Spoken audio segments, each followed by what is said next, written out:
Nhà cái itu kebelah. I think that's him for the first time. That's tickets. Yeah.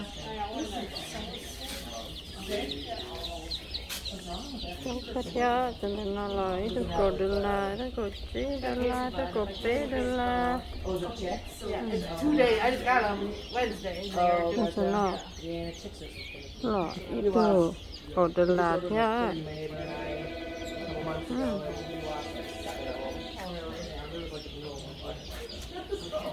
Kenapa? Itu kopi, itu jodoh.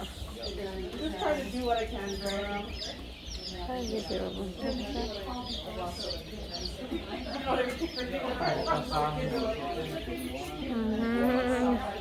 Kami nhỏ nó, kami nhỏ nó itu koci nè.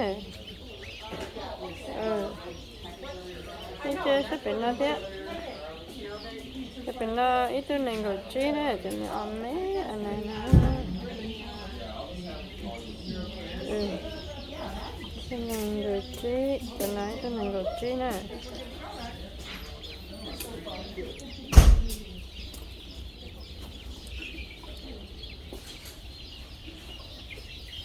Karena itu ternyata dia, karena itu koci dia.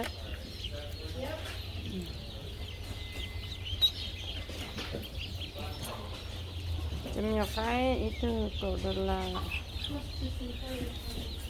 Kenapa itu kebelah? Nah itu kebelah adalah thấy sao cái sai này